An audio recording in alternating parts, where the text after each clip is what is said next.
I'm your host, Annie Bowles, and this is News du Jour.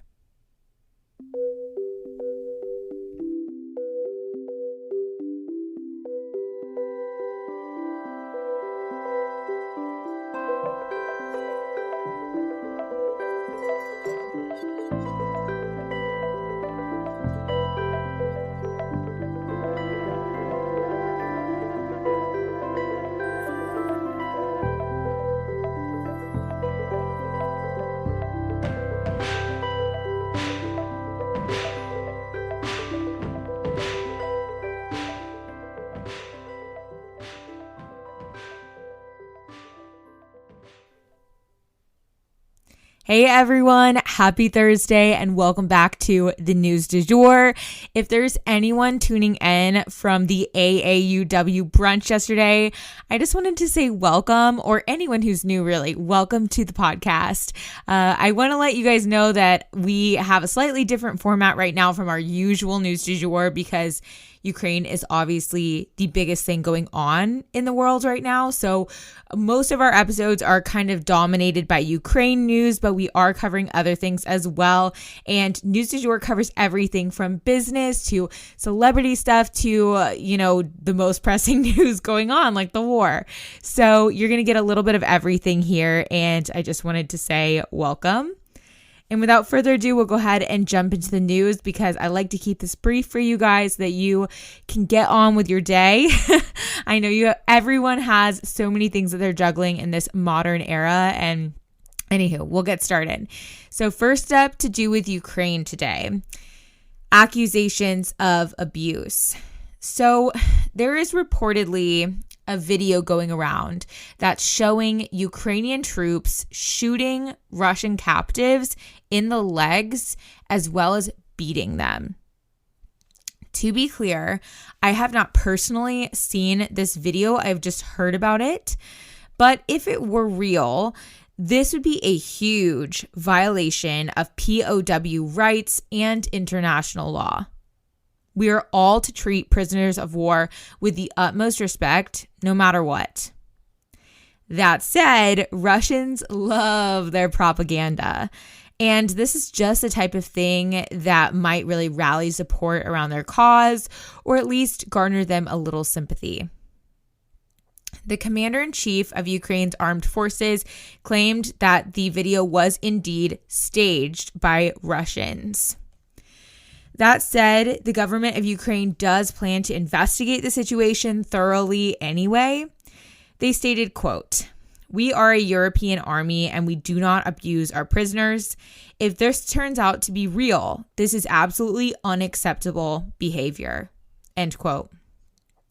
So it doesn't seem that they are taking the video, too lightly, even though they doubt its authenticity.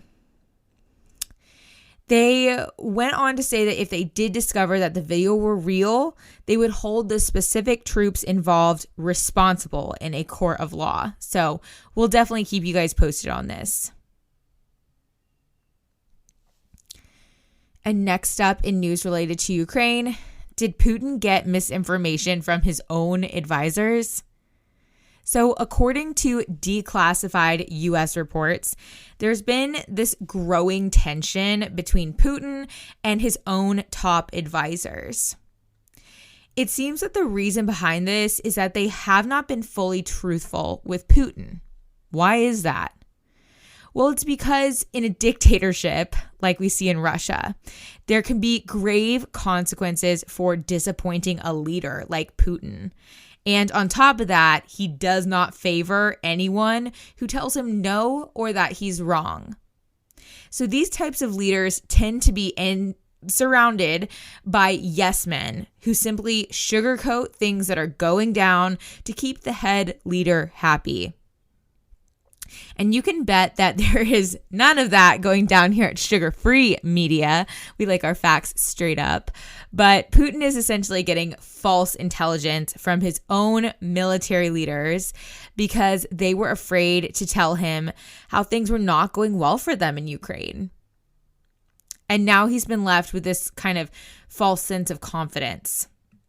And Putin is already super isolated and paranoid to begin with. He is not one to trust lightly.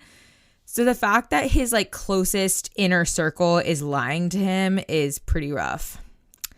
It seems he also has a pretty incomplete understanding of how damaging the Western sanctions have been to the Russian economy. Yikes. Again, this is all according to U.S. intelligence that was recently spoken about publicly by our Secretary of State, Antony Blinken. Like we've mentioned in past episodes, the top 2 Russian officials are still under house arrest, and that's their intelligence officials. So that's the nature of things over there. No bueno.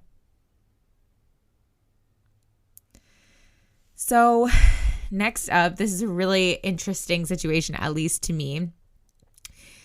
So oligarchs are now crashing peace talks. So yesterday we covered how a peace negotiator from Ukraine was poisoned, likely by Russian diplomats. He also happened to be a billionaire. I was a little confused as to why he was the one at the peace talks, but I didn't look into it much further, just feeling like maybe he had a career change or something like that. But now we are hearing that a sanctioned Russian oligarch, Roman, and I may butcher this, but Abramovich, has also been sitting in on these peace talks between Russia and Ukraine. And this is like totally has me scratching my head. This is literally the man who owns the Chelsea Football Club.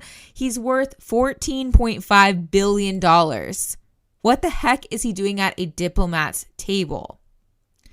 Oddly, this man has actually been sanctioned by Great Britain, but not by the United States. So that's another interesting sort of dynamic. Like, why is it that Britain, where he owns the Chelsea Football Club, would ban him and sanction him, but we wouldn't? That's, definitely some red flags going up. There have been no announcements from Russia or from this man himself as to why he might be at these negotiations. But we do know that he's gotten pretty cozy with one negotiator on the Ukrainian side who claims that he's truly there to stop the war. He's not in favor of this war and he wants to help negotiate peace. That's why he's there. And this is likely in an effort to get his empire restored to him by Great Britain, because obviously he's sanctioned right now. So a lot of his assets he doesn't have access to. He's reportedly hand-delivered, though, a letter from President Zelensky to Vladimir Putin himself. Outlined inside of the letter were terms for a peace agreement. So he is very deeply involved here, and that's super interesting to me. Is his motive just money, or does it run deeper than that? What was the deal with the Ukrainian billionaire? I just think all of this is incredibly fascinating. And obviously, a lot of the people in power here in the U.S. are, very wealthy people as well.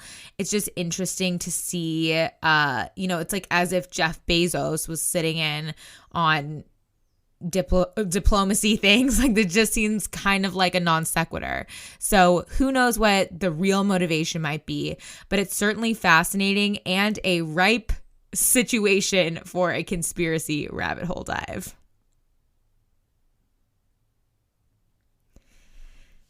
And next up for today, we are going to take a turn away from Ukraine and discuss Bruce Willis. So it was just announced yesterday that 67-year-old actor Bruce Willis will be stepping away from acting due to an aphasia diagnosis.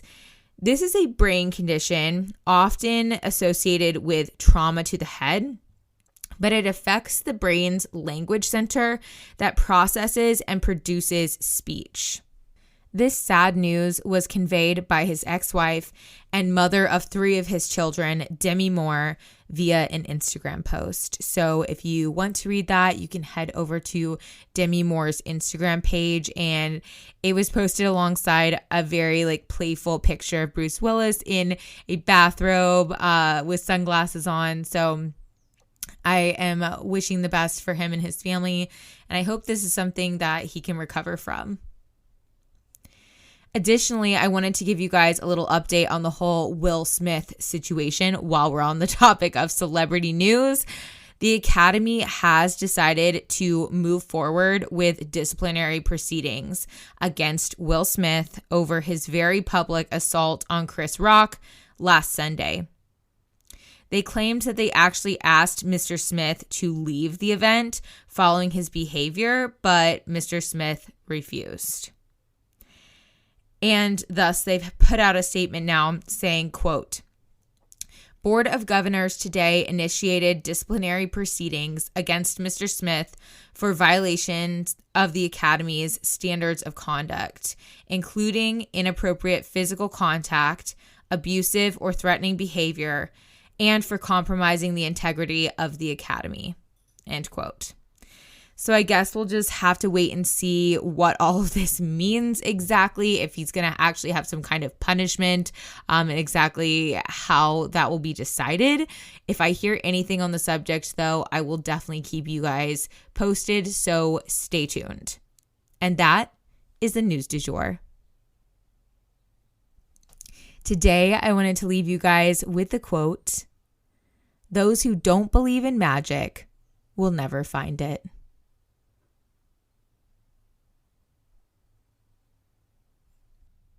If you enjoyed this episode, please consider becoming a patron of our podcast. For $7.99 a month, you can unlock tons of perks like breaking news text messages so that you're never out of the loop. Tons of bonus episodes are already up there ready for you to binge, and a discussion board full of networking opportunities and much more. Go to www.patreon.com/sugarfree media today to become a patron. This is the best way to support our show. Our patrons make News du Jour possible. But a couple other ways to support our podcast are rate and review on whatever podcast platform you use to listen, share on your social media, you have influence, tell your friends, family, and colleagues that you love News du Jour and why you listen.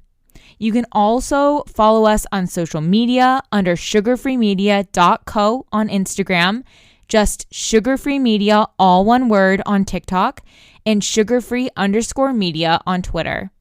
We also have a weekend newsletter called Dreamers Digest that's full of dreamy content recommendations for your weekend and a life update from yours truly.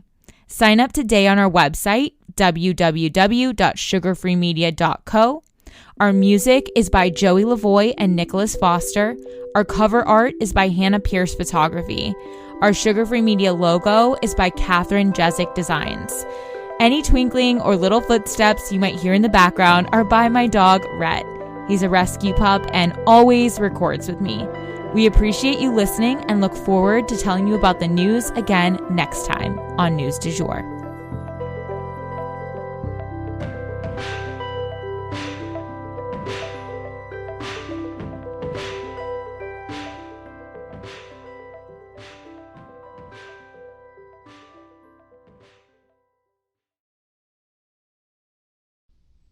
Broadcasting from Oklahoma.